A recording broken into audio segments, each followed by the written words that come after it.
Garlic paste, restaurant സ്റ്റൈലുള്ള garlic paste. ഞാൻ മുമ്പും ഗാർലിക് പേസ്റ്റ് ഉണ്ടാക്കിയത്, പക്ഷെ ഇത് യാതൊരു കുറച്ച് ഈട് നിൽക്കുന്ന ടൈപ്പുള്ള ഗാർലിക് പേസ്റ്റ് ആണ് നമ്മളുടെ എപ്പിസോഡ്. അതായത് അറബിയിലെ തൂന്നറി ഗാർലിക് പേസ്റ്റ്, സാൻഡ്വിച്ച്,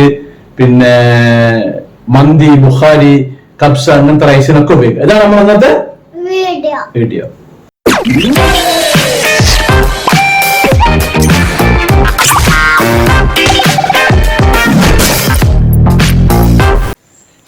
സെന്റിമീറ്റർ ഡയമീറ്ററുള്ള ഒരു നോൺ സ്റ്റിക്ക് പാത്രമാണ്.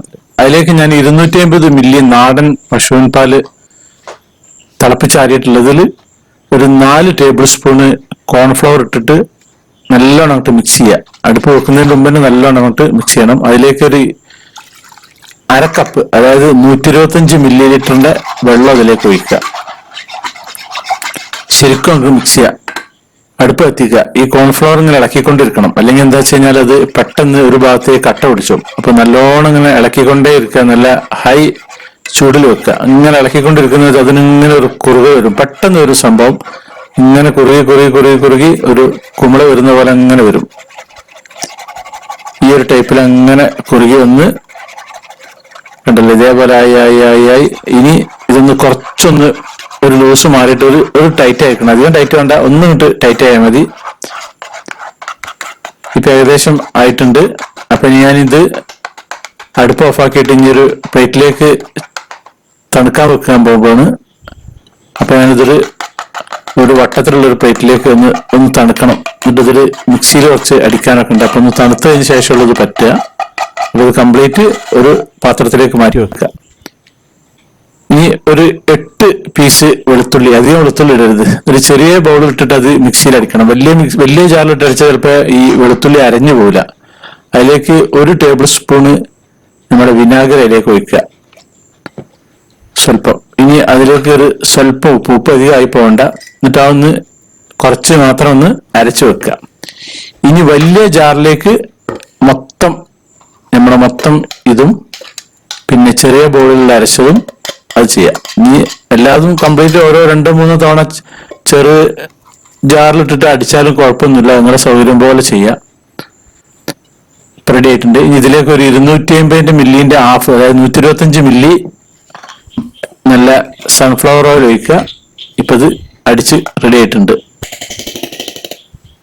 ഇതിൽ അത്യാവശ്യം ഒരു ടൈറ്റുള്ള മോഡലാണ്. പിന്നെ നമുക്കിത് ലൂസാക്കാം. ഈ സാൻഡ്വിച്ച് ഒക്കെ ഉണ്ടാക്കുന്നതിന് കുറച്ചൊരു ടൈറ്റാണ് നല്ലത്. ഇനി ഫ്രിഡ്ജിൽ വെച്ചാൽ ഒന്നും കൂടി ഇങ്ങോട്ട് ഹാർഡാവും. അപ്പൊ ഇത് ഒരു പാത്രത്തിലേക്ക് മാറ്റി വെച്ചിരിക്കുന്നത്. അതിനൊന്നിങ്ങനെ കംപ്ലീറ്റ് കട്ടിയുണ്ട്. ഈ ഒരു തിക്നെസ് ഉണ്ടാവും. തിക്നെസ് കുറക്കാൻ ഇനി വേറൊരു മാർഗം ഉണ്ടായി പിന്നെ കാണിച്ചു തരാം. ഇപ്പൊ നമുക്ക് സാൻഡ്വിച്ച് ഉണ്ടാക്കുന്ന പോലെ നമ്മളെ ചപ്പാത്തിയിലൊക്കെ വെറുതെ നമുക്ക് തേച്ചിട്ട് കുട്ടികൾക്ക് കൊടുക്കാം. നല്ല കുഴപ്പമൊന്നുമില്ല. അത് കോഴിമുട്ട ഒന്നും ഇല്ലാത്തതുകൊണ്ട് ഇത് കുറച്ച് ഈട് നിൽക്കും. മറ്റേതൊക്കെ കോഴിമുട്ട ഉള്ളതുകൊണ്ട് കുറച്ച് പച്ച കോഴിമുട്ട ഉള്ളതുകൊണ്ട് കുറച്ച് ഈട് നിൽക്കില്ല. പിന്നെ ഇത് കുറച്ചും കൂടി നല്ലതാണ് ശരീരത്തിന്. അങ്ങനെ തേക്ക് കംപ്ലീറ്റ്. ഇതിലെന്തെങ്കിലും വെക്കാം. ഇത് വെറുതെ ഇതേപോലെ കഴിക്കുകയും ചെയ്യാം. ഞാൻ കുറച്ച് ലൂസാക്കാൻ പോവുകയാണ്. ഇതിലേക്ക് ഇട്ടിട്ട് ഒരധികം പുളിയില്ലാത്ത ഒരു ലൂസായിട്ടുള്ള ഒരു മോര് ഇതിലേക്ക് ഒഴിക്കുക. നിങ്ങൾക്ക് ആവശ്യത്തിനുള്ള ലൂസ്. അത് നമ്മള് പൊട്ടറ്റോ ഒക്കെ ഇങ്ങനെ മുക്കി കഴിക്കുന്ന സമയത്ത് അതിന് ഏറ്റവും ഉത്തമമാണ്.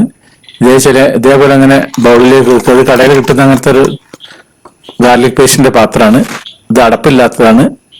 ഇത് ഞാൻ ഇനി അടച്ചു വെക്കാൻ വേണ്ടിയിട്ട് സ്റ്റോക്ക് ചെയ്ത് വെക്കാം. നമുക്ക് ഫ്രീസറിൽ വെച്ചാൽ മതി, കുഴപ്പമൊന്നുമില്ല. എന്നിട്ട് അടച്ചു വെക്കുക. അപ്പൊ ഇതുപോലെ നിങ്ങൾ ഉണ്ടാക്കുക. ഇനി ബാക്കിയുള്ള കുറച്ച് ഹാർഡായിട്ടുള്ളത് ഞാൻ വലിയൊരു ബോളിലേക്കാണ് വെക്കണം. ഇനി ആവശ്യത്തിനനുസരിച്ചിട്ട് നമുക്ക് ലൂസാക്കുന്ന സമയത്ത് ലൂസാക്കി എടുക്കുക. ഇനി അതല്ല ഇതേപോലെ തന്നെ സാൻഡ്വിച്ച് ഇതാക്കണമെങ്കിൽ ഇതേപോലെ എടുക്കുക. അപ്പൊ ഒരുപാട് ഐറ്റംസ് നമ്മളെ ചാനലുണ്ട്, അതൊക്കെ നിങ്ങൾ കാണുക. സാക്സ് വെറൈറ്റീസ് ചാനൽ നിങ്ങൾ ആദ്യമായിട്ട് കാണുന്നവരാണെങ്കിൽ അത് സബ്സ്ക്രൈബ് ചെയ്യാൻ മറക്കരുത്, ലൈക്ക് ചെയ്യാൻ മറക്കരുത്, കമന്റ് ചെയ്യാൻ മറക്കരുത്, ഷെയർ ചെയ്യാൻ മറക്കരുത്. Thank you.